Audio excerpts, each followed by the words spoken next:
here. So as you know, I'm here to keep you up to date with current market news, teachings, and everything tech. That way we can learn this stuff better together. So this video is basically going to be a follow-up on what I was talking about in the last video about covered calls. So basically how to utilize covered calls. So it's good stuff. Let's go ahead and jump right into it. So covered calls, right? A term that I'm gonna be using a lot, which everyone that's doing anything with selling options should be familiar with, which is right to sell. Basically, right is to sell an option. The investor who sells is called the writer. Whether the investor is selling a call or selling a put, which means they have the obligation in that scenario, they're called a writer. Philosophy. So the primary object of covered writing is increased income through stock ownership. The fact that the option premium acts as a partial compensation for a decline in price by the underlying stock, and that the premium represents an increase in income to the stockholder are clear. The strategy of owning the stock and writing the call will outperform outright stock ownership if the stock falls, remains the same, or even rises slightly. In fact, basically, the only time the outright owner of the stock will outperform the covered writer is if the stock increases in price by a relatively substantial amount during the life of the call. If one consistently writes call options against his stock, his portfolio will show less volatility or result from quarter to quarter. The total position, long stock and short stock has less volatility than the stock alone. So on a quarter by quarter basis, results will be closer to the average than they would be with normal stock ownership. One should not assume that covered writing will outperform stock ownership in the case that, of course, the stock dramatically rises. Stocks sometimes tend to make the most of their gains in large spurts. So some news or something, or some great earnings or something that occurred, or something that changed in the fundamentals, or an acquisition or anything along those lines will cause the stock to dramatically rise in a short period of time. A covered writer will not participate in those moves. The long-term gains are quoted for holding stocks, including periods of large gains and sometimes periods of large losses as well. Covered writers would not participate in the largest of those gains since the profit potential is limited. Types, basically, all covered writes involve selling a call against stock that is owned. The different terms that are used to describe various categories of covered writing, the two terms under which all covered writes can be classified are the out of the money covered write and the in the money covered write. These refer to whether the option itself was in the money or out of the money when the right was first established. Sometimes one may see covered writes classified by the nature of the stock and buy it involved, low price covered write, high yield covered write, etc. But these are the only subclasses of the two categories. Typically, out of the money covered writes offer higher potential reward but have less risk protection than in the money covered writes. And a writer can establish an aggressive or defensive covered writing position depending on how far the call option is in or out of the money. When the right is established, in the money writes are more defensive covered writing positions. So here we got an example.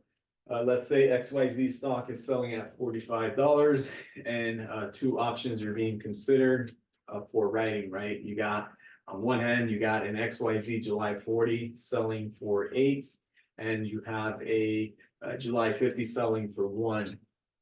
The in the money covered write of the July 40 affords 8 points, or nearly 18% protection down to the stock price of 37, which would be the break even. The 45 minus the 8 at expiration. The out of the money covered write on the July 50 only offers 1 point of downside protection at expiration.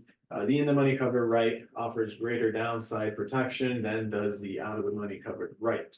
The in-the-money covered right of the July 40 has a maximum potential profit of $300 at any point above 40 at the expiration, at time of expiration. The out-of-the-money covered right to July 50 has a maximum potential profit of $600 at any point above $50 of the stock price at expiration. The maximum potential profit of an out of the money covered right is generally greater than that of an in the money money right.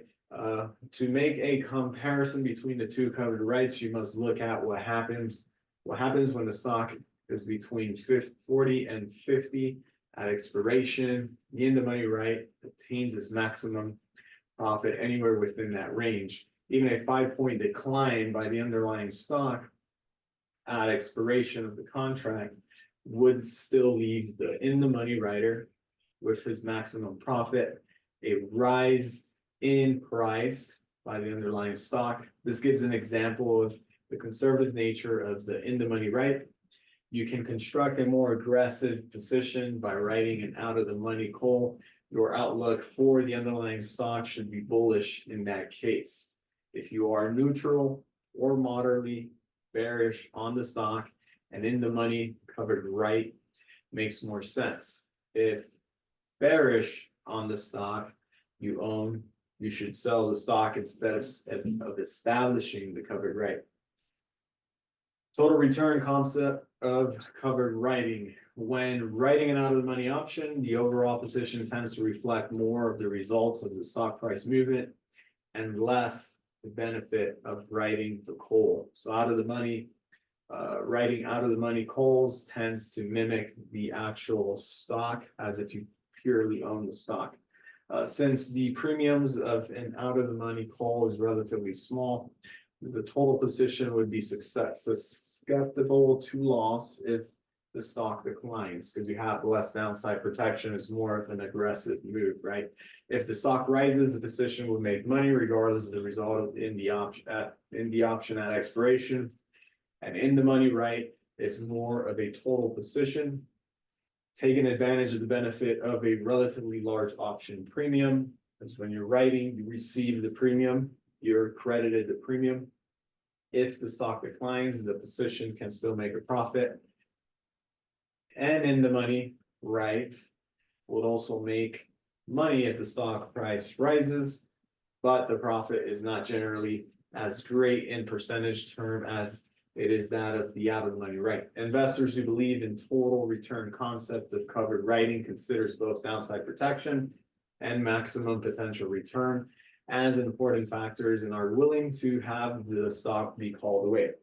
When premiums are moderate or small, only in the money right satisfy the total return philosophy.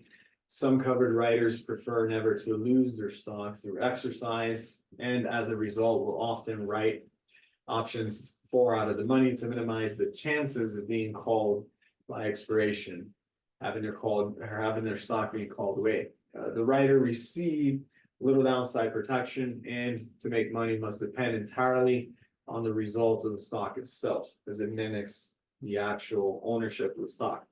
Such philosophy is more like being a stockholder and trading options against one's position than actually operating a covered writing strategy. Some covered writers will attempt to buy back written options for quick profits, and such profits, if such profits materialize during the life of the covered call.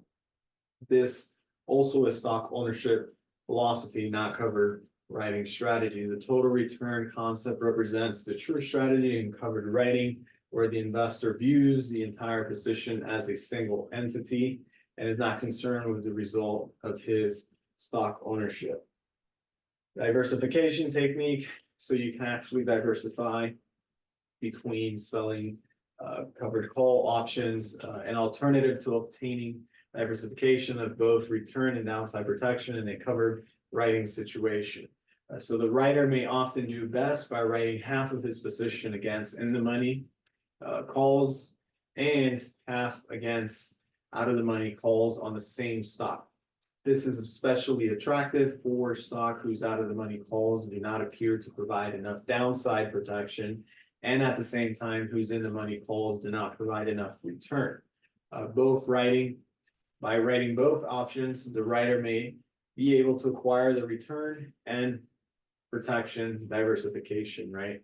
In this case, you're taking an aggressive stance and a more protective stance at the same time with the stock that you own, writing an in the money option and an out of the money option.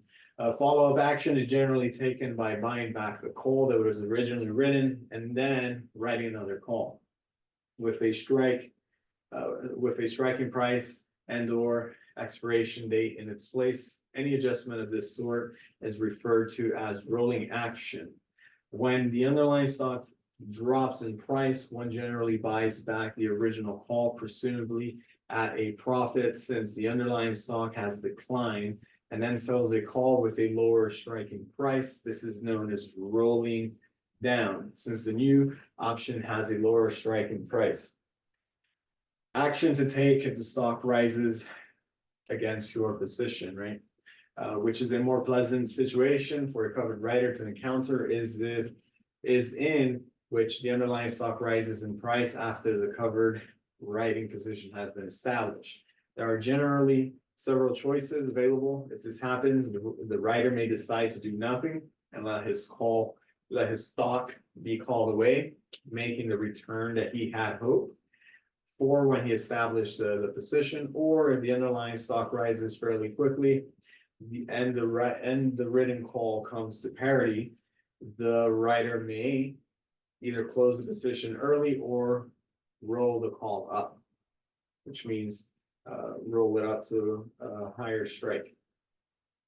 With the knowledge that there is always a chance for a big move, it's hard to justify risking dollars to make a dime. And this quote here is a good explanation of why you should really be careful with naked calls, because they have a limited risk, right? One of those big moves can absolutely wipe you out. So it's not something you want to be playing around with, taking that kind of risk, right? So with that being said, thank you guys for watching. If you liked what I shared with you and found some value, stay tuned for the next videos in the series. I appreciate it. I'll talk to you guys on the next one. Have a good one. Bye.